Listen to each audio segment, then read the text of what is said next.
At bago po tayo mag-umpisa mga kaswang ay labis-labis akong nagpapasalamat sa mga taong hindi nakakalimot mag-subscribe sa ating channel. Kung sino ka man, pagpalain palagi ang inyong pamilya. Yun lang po at magsimula na tayo. Magandang araw sa inyo, Sir Casper. Itago niyo na lamang po ako sa pangalang Marlon. Gusto ko lang na ibahagi sa inyo itong kwento ko tungkol sa aswang. Hindi naman ito ganong nakakatakot, ngunit ito ay personal na karanasan ko na hindi ko makakalimutan. Hindi ko nga lang alam kung may mga nakaranas din ito, pero masasabi kong totoo itong karanasan ko. Pangingisda ang ikinabubuhay ng aming pamilya dahil malapit sa dagat ang aming bahay. Nasa edad 20 ako ng mga panahong iyon at sumasama ako sa aking ama sa pangingisda. Tuwing alas 9 ng gabi ay pumapalaot na kami at madaling araw na kami kung umuwi. Kahit pa na marami o kakaunti lamang ang nahuhuli naming isda. Ilang taon na rin naman akong sumasama kay tatay. Kaya masasabi kong gamay ko na ang trabahong iyon. Sa ilang taon ding iyon ay hindi pa ako nakaranas ng mga kakatawang karanasan sa laot. Sa kadahilanan ding iyon, naging kampante akong kahit mag-isa lang akong papalaot sa susunod, ay walang mangyayaring kakatuwa sa akin. Sa hindi nga inasahan ng aming pamilya noon, nagkaroon ng malubhang sakit si tatay. Ipinagbawal na muna sa kanya ng doktor ang magpalaot dahil baka kung ano pang mangyari sa kanya kung sakali mang ipagpatuloy niya ang pangingisda. Wala na kaming nagawa noon kung hindi ang pagpahingahin si tatay. Dahil wala rin naman kaming mapagkukunan ng pera bukod sa pangingisda, ako na lang muna ang nagpatuloy sa pagpapalaot para makatulong at matustusan ang pangangailangan ng aming pamilya sa araw-araw, lalo na ang mga gamot ni tatay. Simula nga noon, mag-isa na lang akong pumapalaot. Nilalakasan ko na lamang ang aking loob at mas iniisip ang aking ama. Kahit pa na paminsan-minsan ay nakakaramdam ako ng takot, lalo na kapag nasa laot na ako. Bukod kasi sa nanibago ako noon, dahil hindi ko nakasama si tatay, may mga pagkakataon ding kinikilabutan ako sa hindi man lamang dahilan. Nagsimula lamang iyon noong mag-iisang linggo pa lamang na hindi ko kasama ang aking ama. Isang gabi kasi, pagpatak ng alas 11, nagpasya na akong umalis sa aming bahay noon. Medyo na-late ako ng konti. Dahil mahimbing ng tulog ng aking mga magulang ay hindi na ako nakapagpaalam pa sa kanila. Nagdahan-dahan na lang din ako sa aking pagkilos hanggang sa nakalabas na nga ako ng aming bahay. Dala-dala ko ang mga kagamitan ko sa pangingisda noon at dali-dali akong nagtungo sa aming bangka. Nang naroon na ako, hindi na ako nag-aksaya ng oras at sumakay na ako para makaalis na sa dalampasigan patungo sa laot. Hindi pa man ako nakakalayo sa dalampasigan ng mga oras na iyon, biglang nanindig ang aking mga balahibo sa hindi ko malamang dahilan.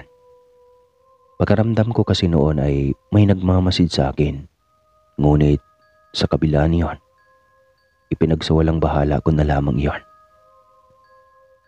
Hanggang sa makarating na ako ng tuluyan sa laot noon, hindi pa rin maiwasan na manindig ang aking mga balahibo. Napapailing pa nga ako noon dahil naiisip kong baka may nagmamatsyag nga sa akin at sinusubukan ako. Pero di bali na. Nagpatuloy na lang ako sa pangingisda. Hindi ko na lang muna pinagtuunan ng pansin ang kung anumang kakaibang nararamdaman ko ng mga sandaling iyon. Nang nasa kalagitnaan ako ng aking ginagawa, bigla akong napatigil. dahil may naulinigan akong kakaibang ingay sa aking paligid. Nagpalingalinga ako, ngunit wala rin naman akong namamataang papalapit sa aking ibang tao o kung ano man. Sa kadahilanang iyon, kinabahan ako. Ngunit pilit kong nilalabanan ang pakiramdam na iyon. Hindi ko maiwasan ang mapatingala noon sa kalangitan dahil pakiramdam ko ay may kung ano roon. Subalit wala naman akong natanaw, kaya kahit papano ay naging kampante ako. Subalit ganoon na lang ang takot ko nang muli kong narinig ang ingay na animoy nasa itaas ko lamang. Nanlaki ang aking mga mata nang tingalain ko ang langit. Ay may kung anong akong namataan doon. Medyo maliwanag ang buwan, kaya kitang-kita ko ang isang bagay na tila lumilipad papalapit sa akin. Tinatanaw ko iyon. At nang mapagtanto ko kung ano ang bagay na iyon, kaagad akong napadapa sa aking bangka. Mabilis itong lumipad patungo sa akin na tila babalak nitong dagitin ako at ilipad. Noon ko lang nakita ang nilalang na iyon, kaya hindi ko alam kung ano ang aking gagawin. Ilang beses nitong sinusubukan na dagitin ako, ngunit hindi nito nagagawa. Nang huling paglapit nito sa akin, napatihaya ako. Kaya napagmasdan ko ang kanyang anyo. Para siyang paniki, ngunit napakalaki niya. Kaya masasabi kong hindi talaga siya normal na nilalang. May matutuli siyang mga pangil at may mga mapupulang mga mata. Marahil hindi ako nito magawang dagitin, lumipad na lamang ito palayo. Sinisigurado kong wala na ang nilalang at saka ako bumangon. Nagmatsyag ako sa paligid, ngunit makalipas ang ilang oras, hindi na rin naman ito bumalik pa. Ano kayang nilalang na yun? Tanong ko na lang noon sa aking sarili. Hanggang sa magpasya akong umuwi dahil madaling araw na rin naman. At marami-rami na rin ang aking nahuli. Hindi mawala sa isipan ko ang nangyari sa akin noon. Hindi ko rin nailihim noon sa aking itay kung ano ang naranasan ko ng gabing iyon. Ikunento ko sa kanya kung anong nakita ko at nagulat ako dahil sa sinabi nito sa akin. Aswang ang nilalang na nakasagupa mo. Mag-iingat ka sa tuwing pumapalaot ka, lalo na at mag-isa ka na lamang. Seryosong sabi ni tatay. Hindi ako makapaniwala sa mga sinabi ni tatay sa akin. Hindi ko rin inasahan noon na ikukwento niyang may naging karanasan din pala siya sa nilalang na iyon. Noong mag-isa pa lamang siyang pumapalaot. Muli pa akong pinaalalahanan ni tatay na mag-iingat at sinabi niya rin sa akin na kapag naulit pa ang ganoong pangyayari, huwag akong mag-alala. Dahil hindi kaya ng mga aswang na lumusong sa tubig dagat. Dahil masasaktan daw umano sila kapag ginawa nila iyon. Sabi pa ni tatay sa akin kapag nangyari pa raw iyon sa akin at ayaw akong tigilan ng aswang. Saka paulit-ulit ako nitong balikan para dagitin. Sabuyan ko na lamang siya ng tubig dagat at nang lumayo na raw ito sa akin. Tanging pagtango lang ang naitugon ko noon kay tatay. Na mga sumunod na gabing nagpapalaot ako, hindi ko na rin naman naranasan pa yon. Naisip kong baka sinubok lamang ako ng aswang. Dahil doon, kahit papano ay naging matiwasay naman ang aking pagpapalaot at hindi ako nakaramdam ng kahit ano pang pangamba na maaring manganib pa. Subalit kahit na ganoon, hindi ko pa rin nakakalimutan ang kung anumang sinabi sa akin ni tatay tungkol sa nilalang na iyon. Kahit medyo kampante na ako sa tuwing nagpapalaot, hindi ko pa rin nakaligtaan ng mag-ingat, lalo na at hindi ko alam kung kailan ulit ako aatakihin ng nilalang na iyon o hindi na. Makalipas nga ang halos 2 linggo, muli akong ginambala ng nasabing nilalang. Nang gabing iyon kasi Nagdadalawang isip akong magpalaot dahil mabigat ang aking pakiramdam kahit wala namang dahilan. Ayos ka lang ba anak? Mukhang ang lalim yata ng iniisip mo ha? Tanong noon ni tatay sa akin. Hindi ako nagdalawang isip na sabihin sa aking ama ang tungkol sa pagdadalawang isip ko. Pagkaramdam ko talaga kasi noon ay may kakaibang mangyayari sa akin. Napabuntong hininga ang aking ama at pinagsabihan akong huwag na lamang tumuloy. Kung hindi pa rin nawawala ng ganoong pakiramdam ko. Napailing na lamang ako at sinabi sa kanya na pipilitin ko na lamang na makapagpalaot. Napatango na lang si tatay sa akin at sinabihan akong magpahinga na muna dahil ilang oras pa ang aking hintayin bago ang umalis para mangisda. Nagpaalam na rin siya sa akin na matutulog na siya, kaya napatango na lang din ako. Nang maiwan ako ni tatay, pumasok na lang din ako sa aking silid at nahiga na muna. Lumipas sa mga oras, hindi ko na nagawa pang makaidlip. Nang mag-alas 9 na ng gabi, bumangon ako, tsaka nagpasyang magpalaot. Dahil tulog na rin si nanay at tatay, umalis na lang ako at dumiretso sa aming bangka. Nang marating ko ang dalampasigan, inasikaso ko kaagad ang aking mga gamit at inilagay na sa bangka.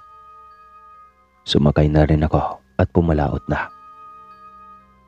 Habang papunta ako noon sa laot, nakakarinig na ako ng paghuni ng tiktik.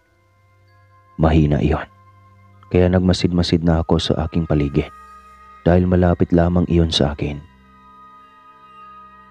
Napapatingala din ako sa kalangitan dahil naisip ko na baka nakasunod sa akin ang aswang. Nang wala naman akong makita, naisip kong ituon na lang ang aking pansin sa pag-aayos ng aking lambat na gagamitin sa paghuli ng mga isda. Hanggang sa makarating ako sa laot ay hindi pa rin nawawala ang mga paghuni na aking naririnig. Subalit kahit na ganoon ay nagpatuloy ako. Gayong mas naisip ko ang makahuli ng isda para may pangbili ng gamot si tatay kinabukasan. Nagsimula na nga ako noon sa paghulog ng lambat sa tubig. Hindi pa man ako natatapos sa aking ginagawa. Naulinigan kong tila may mga pagaspas ng pakpak na papalapit sa aking kinaroroonan. Tumingala kaagad ako at ganoon na lang ang gulat ko nang may papalapit na malaking ibon sa akin. Batid kong aswang iyon, kaya dumapa ako. At nang hindi ako nito magawang dagitin, sinubukan nga niyang dagitin ako noon, ngunit hindi niya napagtagumpayan. Buwan siya at muli pa akong binalikan. Hindi ko namalayan ang galaw niyang iyon, kaya muntikan na niya akong maabot. Mabuti na lang at nakaiwas ako sa kanya. Kaya lang ay nawalan ako ng balanse at nahulog sa dagat. Dali-dali akong napaahon at saktong pag-ahon ko, natanaw kong pabalik na naman sa akin naroroonan ko ang nilalang.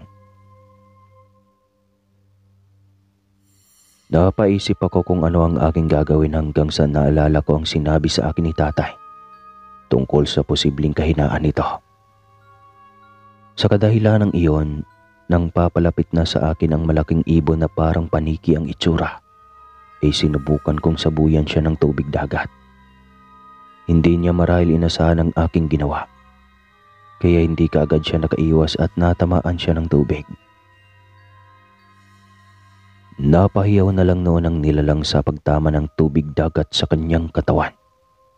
Lumipad din ito pa itaas na animoy lumalayo sa dagat. Napagtanto ko naman noon na tama ang aking ama sa mga sinabi niya tungkol sa nilalang. Nang makalayo na ang malaking nilalang, umakyat na ako sa aking bangka.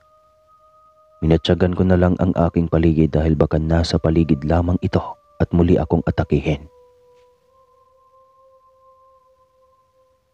Makalipas ang halos kalahating oras na tahimik ang aking paligid, Muli na naman akong nakarinig ng mahihinang paghuni ng tiktik na parang ibinubulong lamang sa akin. Kaya naging alisto ako. Wala namang kakaiba sa ere, kaya pakiramdam ko noon ay pinagmamasdan at minamatyagan din ako ng aswang. Ipinagpatuloy ko na lang ang aking pangingisda kahit pa napakiramdam ko ay kahit anong oras, aatake na naman sa akin ang aswang na yon. Hindi nga ako nagkamali noon dahil 10 minuto matapos umingay ang paligid. Muli kong natanaw na mayroong papalapit sa akin. Grabe, inurasan talaga. Kitang-kita ko kaagad ang malalaki nitong pakpak dahil sa maliwanag na sinag ng buwan. Nagbabaga rin ang mga mata nito habang nakatuon sa aking kinaroroonan. Inihanda ko naman noon ang aking sarili. At hindi na ako nagdalawang isip na lumaban. Kumuha ako ng sisidlan ng tubig dagat saka ako kumuha ng tubig na isasaboy ko sa malaking ibon. Kapag sinubukan niya ulit akong dagitin. Tila nag-alangan naman ito nang mapagtanto siguro niya kung ano ang aking gagawin. Sa kadahilanang iyon, huminto ito at nanatili na muna sa kanyang ginaroroonan habang matalim na nakatitig sa akin. Ano? Takot kang lumapit sa akin? Halika rito at nang matikman mo ulit ang tubig dagat. Wika ko pa sa malaking ibon. Ipinapagaspas lamang nito ang kanyang pakpak na animoy ipinapahiwatig sa akin. Nagalit na siya ng mga sandaling iyon. Binantaan ko naman ito na kung lalapit pa siya sa akin ay gagawa ako ng paraan na lulunurin ko siya sa dagat. Marahil natakot ang aswang na iyon, kaya minabuti niyang lumipad palayo. Tinanaw ko na lamang siya at nang hindi ko na siya makita, nagpatuloy na ako sa pangingisda. Ilang oras ang lumipas noon at hindi na rin naman bumalik pa ang malaking ibon. Nagdesisyon na lang din akong umuwi dahil madaling araw na rin naman iyon. Habang pabalik sa dalampasigan, bigla akong kinabahan. Ngunit hindi ko na lang iyon pinansin. Nang marating ko na nga noon ang dalampasigan, kinuha ko na ang mga gamit at maging ang mga nahuli kong isda. Marami-rami rin ang nahuli ko. Kaya kahit papano ay nasiyahan ako gayong may uulamin kami at may ibibenta pa si nanay para pambiling gamot ni tatay.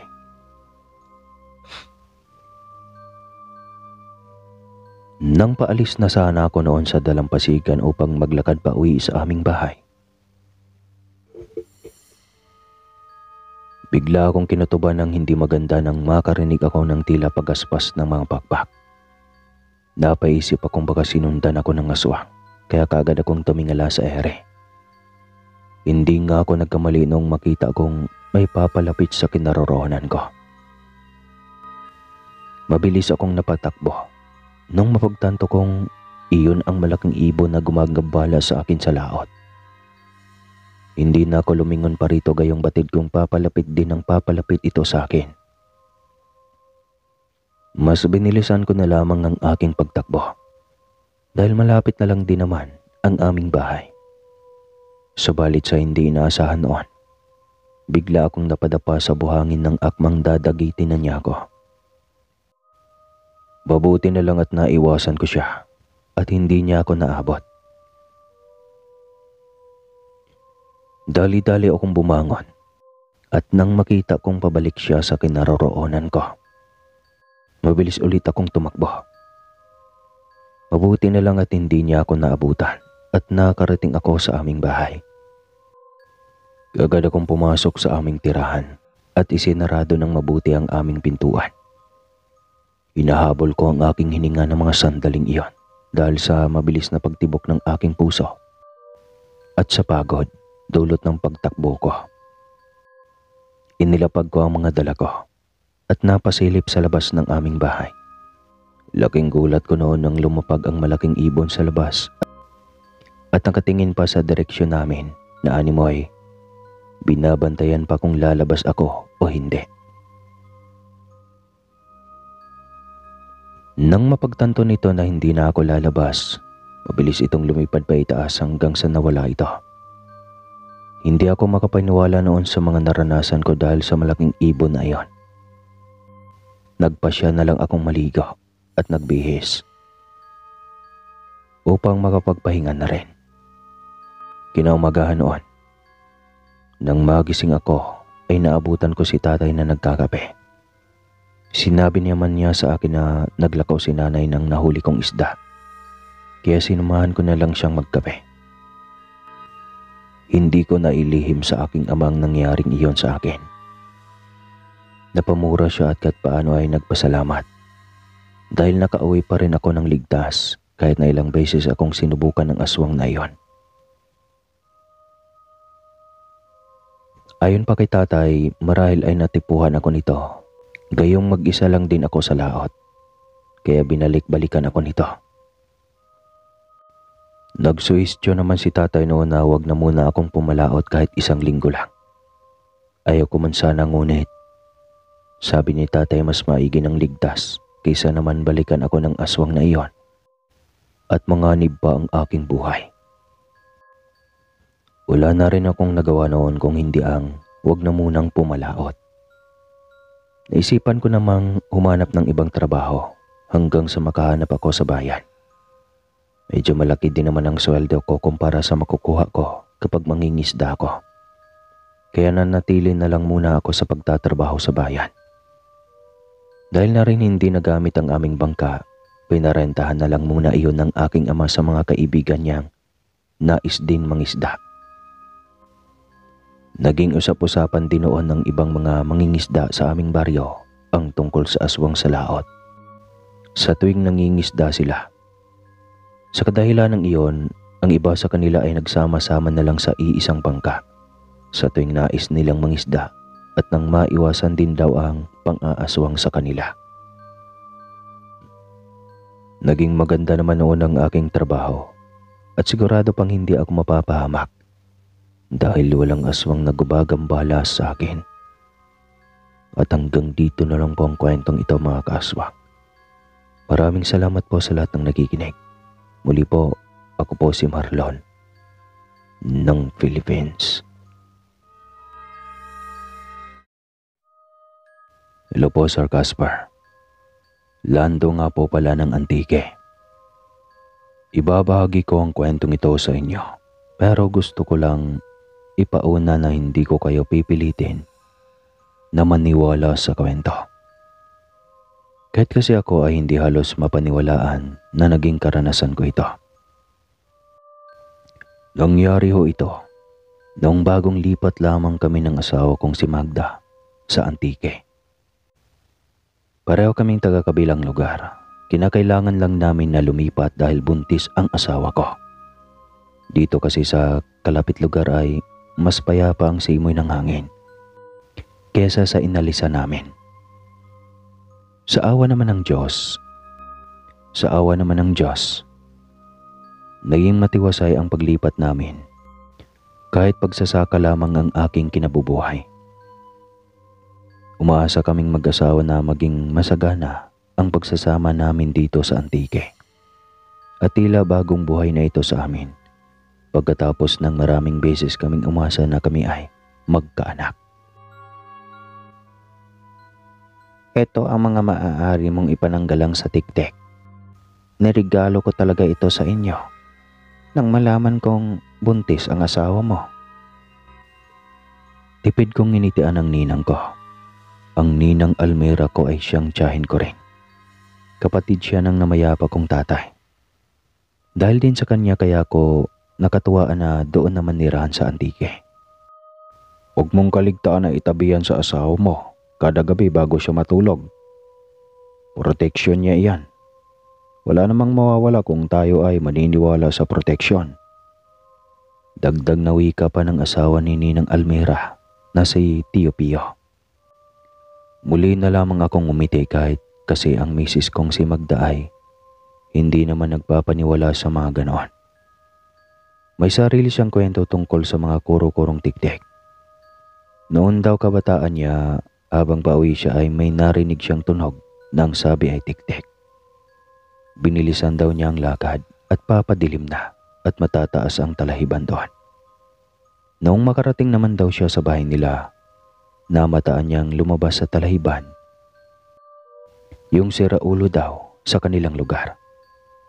Sira ang ulo, kilalang maloko. Baka raw napagtripan lang siya. At mula daw noon, hindi na siniseryoso ni Magda ang mga sabi-sabi. Tama naman sila, walang mawawala kung tayo ay maniniwala.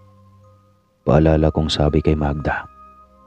Inayos ko na ang papag namin. Naganda kami sa pagtulog at nilagay ko na ang mga proteksyon na binilin sa amin ni Ninang. Naku, ang sabihin mo ay masyado mo lang mahal ang anak natin. Nakalabing tugon ni Magda sa akin. Dapat lang naman. Mahal ko kayong dalawa. Hindi mo kailangan na magselos. Magsiselos ka na lang sa bata pa. Hinimas ko ang tiyan ng aking asawa. Sa labis na trabaho ay hindi ko na siya nalalambing. Kaya gumaganoon siguro. Sana nga kamukha mo siya, Magda. Tugon ko pa. Dumaan ang araw at naging payapa at matiwasay naman kaming mag-asawa sa kubo na aming tinayo sa bayan ng Ocor sa Antique. Marami-rami na rin kaming mga naging kaibigan doon at nakakaraos kaysa sa noon. Ang sobra sa aking kinikita ay nilalaan namin sa bitamina ni Magda sa pagbubuntis at sa kanyang pagpapadoktor. Alaga namin ang sanggol na nasa kanyang tiyan dahil nga biyaya iyon para sa amin matapos ng may katagalan na paghihintay. Kung tutuusin kasi ay isang himala na lamang na nagbuntis si Magda at ang sabi ng doktor, mayroon daw bara sa lakbayan papunta sa bahay bata niya. Kaya nagulat talaga kami ng isang araw ay hindi siya dinatnan ng buwan ng dalaw. Malapit na nating makita ang anak natin, Magda. Kinausap ko ang anak ko sa tiyan ni Magda. Kasalukuyan kaming nagpapahinga sa Boqueren at kakatapos lang namin na kumain ng merienda. Dinadalan kasi ako ni Mrs. ng pagkain sa kinahapunan. Pagkatapos kumain ay magpapahinga kami gaya noon at saka sabay nang naglalakad pauwi. Nasasabik na din akong makita at mayakap siya, Lando. Tugon ni Magda sa akin. Halos 9 na buwan na ang tiyan ng asawa ko. Naging masalimuot ang kanyang pagbubuntis. Hindi ko makakalimutan ang hirap ko noong ako ay paghanapin niya ng mangga na hugis bilog at bagaong na hindi mabantot. Dahil lamang siya ay naglilihi. Ang seste sa akin pa pinapakain noong ako ay makahanap na. Sa araw ng kanyang binyag ay magkakatay ako at maglilitsyo ng baboy. Buong galak ko pang pagmamalaki. Natawa naman si Magda. Siyempre pa. Hindi naman namin alam pa sa ngayon kung saan kami kukuha ng panglitsyon. Bale kwentuhan lang. Ika nga nila kung kwentuhan lang at payabangan, dapat taasan mo na. Maano bang pag-usapan mo na hanggang sa totohanin na sa mga susunod na araw? Ganon lang naman ang buhay. Sumapit na naman ang gabi, mahigpit na yakap ko si Magda sa kanyang tiyan at naging pampaanto ko na rin ang padyak ng aking anak. Sana ay babae pero sabi naman ni Magda at mas gusto niya ang lalaki. Kapag babae raw ay mag-aasawa at iiwan kami. Samantalang ang lalaki ay pipisan pa rin sa amin hanggang sa kami ay tumanda.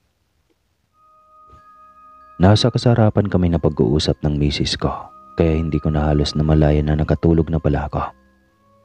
Nalaman ko lang na napasarap na ang tulog ko nang maalimpungatan ako sa dahan-dahan na yabag sa aming bubungan. Kakapalit ko lang ng bubong namin.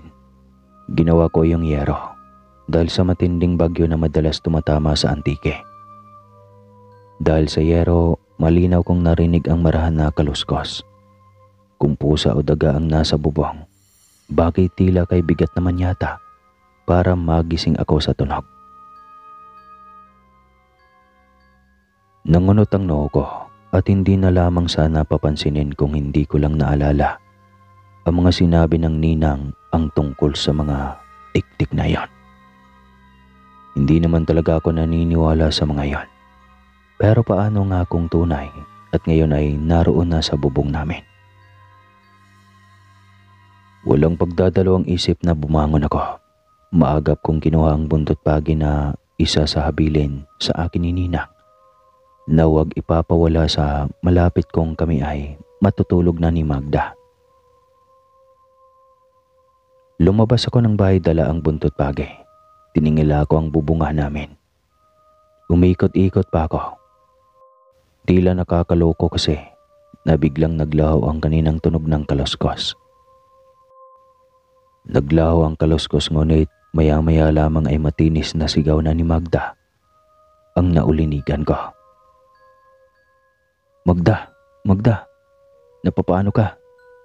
Nag-aalala kong tanong sa misis ko. Dinatnan ko siyang nakatulokbong ng kumot sa ibabaw ng papag namin at nanginginig sa takot. May matalim na mata akong nakita sa bubungan. Nang bumangon ako, nagsalita siya. Lando, nagsalita siya. Ang sabi niya, anak niya raw ang sanggol natin. Hintakot na turan sa akin ni Magda. Gusto kong makadali sa tiktik para pagising ko ay makilala ko siya. Kahit papano, ngayon na naranasan na namin ang kababalaghan na iyon, unti-unti nang naniniwala ang utak ko sa mga sabi-sabi tungkol sa kanila. Dati ay may kumalat na tsismis na nahuli ang mga katulad ng aswang na tiktik dahil nasugatan ito ng nakakita. Gusto kong mangyari iyon at iilan lang naman ang taong nakatira sa probinsyang iyon, partikular na sa aming baryo. Kahit takot na takot ang misis ko ay iniwan ko siya. Dali-dali akong lumabas ng bahay nang marinig ko ang nagmamadaling pagtakas ng tiktik. Lanseta ang siyang initsak ko sa nilalang na naabutan ko pang tinatahak ang talayban. Nakatalikod man ay tinamaan ko siya sa kanan niyang braso, malapit sa kanyang siko. Animo ito ay isang kabayo na nakakatayo. Nakakatakot ang itsura at sa tansya ko ay halos kasing taas ko lamang siya. Pagbalik ko sa bahay ay pilit kong pinakalma si Magda. Abot-abot ang pasasalamat ko at walang masamang nangyari sa aking mag-ina.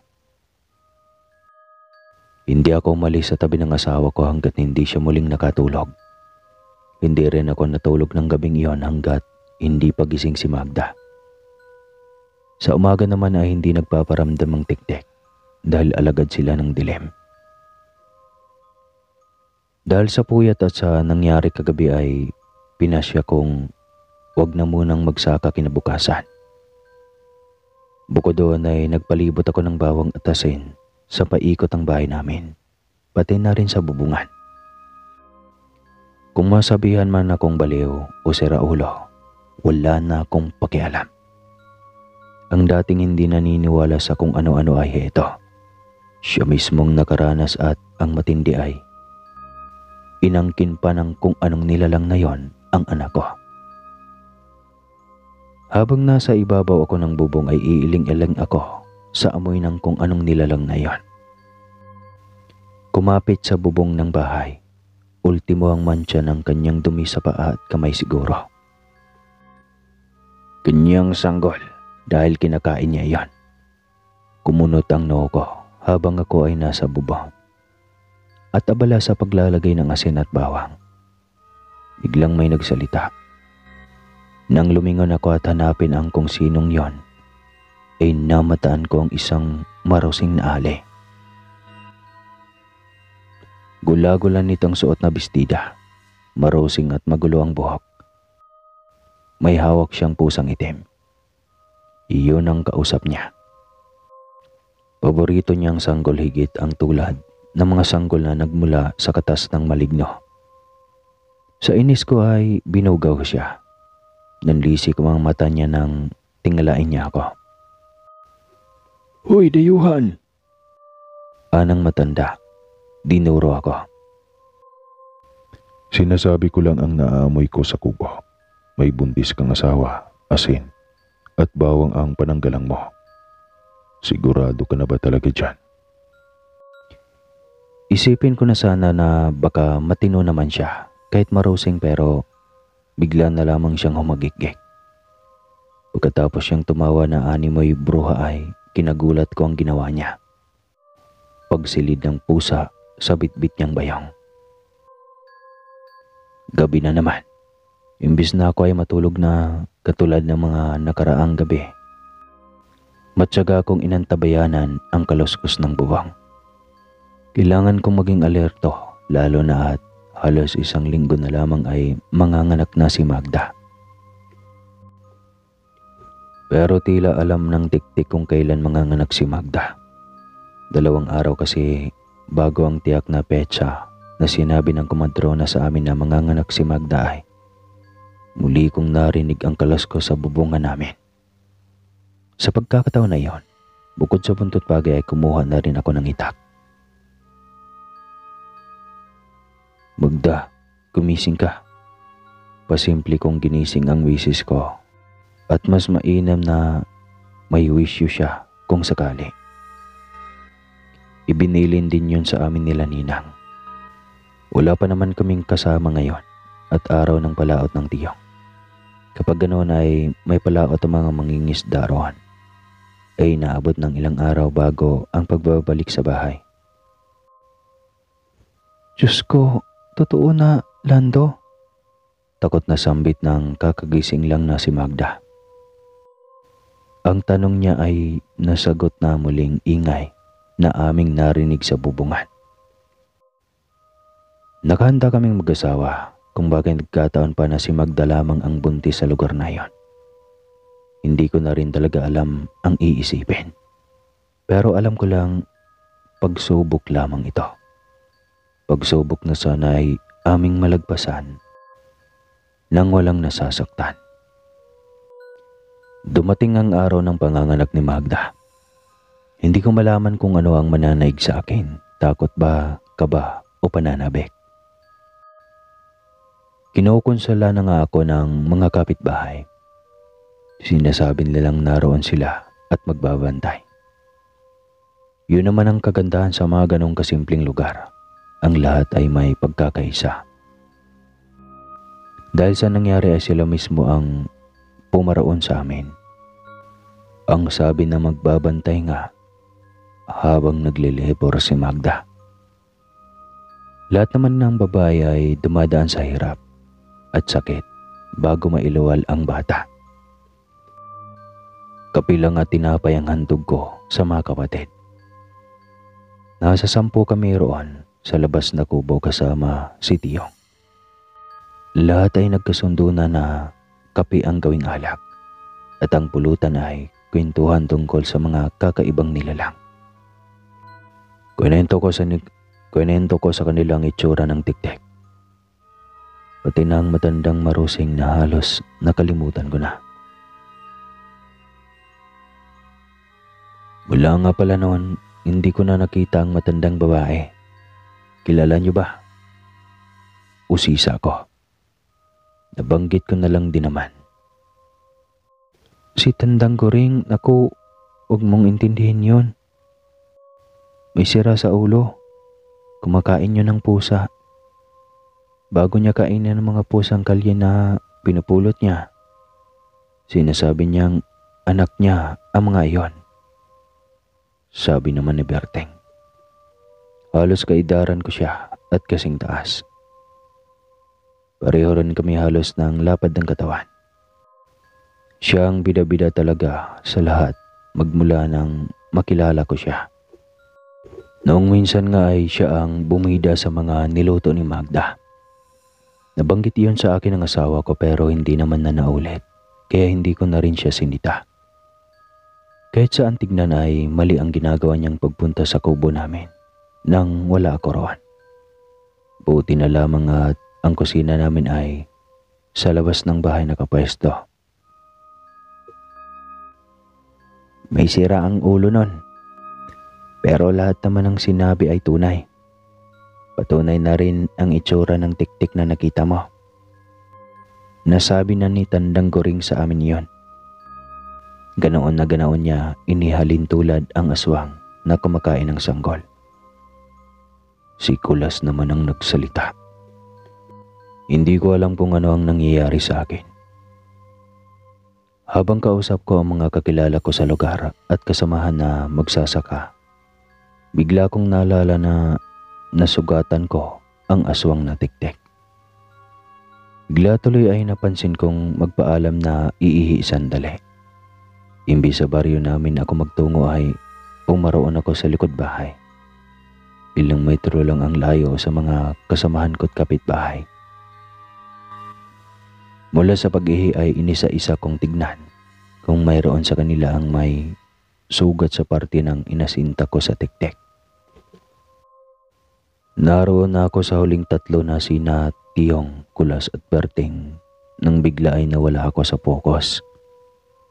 Kasabay kasi ng malakas na sigaw ni Magda sa loob ng kubo ay kitang-kita ko kung paano mula sa kung saan sanga ng matibay na puno na nakatayo malapit sa kubo namin ay biglang tumalo ng aswang na tiktik sa bubungan. Nakalabas ang mahaba at kumakawag nitong dila. Nakangiti sa akin na tila nakakaloka pa ang inisihan kahit puno siya ng laway. Hindi na ako nakasigaw. Nagkagulo na kasi. Ang mga kasamahan ko ay nagkanya-kanya ng asinta sa tiktik. Nakigaya ako. Alam ko naman kasi na protektado si Magda ng mga proteksyon na inihalbilin sa kanya ni Aling Almira. Sa gitna ng kaguluhan, hindi ko alam kung maiyak ba ako o ano nang marinig ko ang malakas na pagluha ng aking anak. Nagsilbing lakas ko ang pag-iyak ng sanggol na nais kong pangalanan ng Magdalo, kung lalaki at Magdalena kung babae. Umakyat ako sa puno, bit-bit kong mataas na sibat. Sa ganong paraan kasi ay mas malaki ang tsansa na maasinta ko ang tiktik. Mamatay ka na! Sigaw ko pa. Inintay kong umasinta sa kanyang sibat. Ang nakapagtataka, hindi tumitinag ang tiktik. Tila handa siyang mamatay. Handa siyang mawala ng buhay dahil alam niyang hindi namin siya bubuhayin pa. Handa siyang mamatay habang pinapatay niya ang sanggol namin at si Magda. Mabilis akong tumakbo noon upang tunguhin at alamin ang lagay ni Magda at ng anak namin. Ngunit ang inabutan ko na lamang doon ay ang wala ng buhay kong mag-ina. Gayon din ang kumadrona. Kalaunan, nalaman kong si Magda pala ay sadyang inalay ang kanyang sarili. Bago ang pangyaring iyon ay kausap na pala niya ang tiktik. Ibinigay ni Magda ang aming anak sa tiktik, kapalit ng pagpapalaya ng aswang na iyon sa aming mag-asawa. Ni hindi man lang naisip ng asawa ko na hindi mapagkakatiwalaan ang ganong nilalang. Mas pinagkatiwalaan niya pa ang aswang na tiktik kaysa sa proteksyon na ibinigay ni Ninang Almira at higit sa dasal at gabay mula sa itaas. Hanggang dito lang pong kwentong ito kasi grabe, inaantok na talaga ako. Sarap na matulog.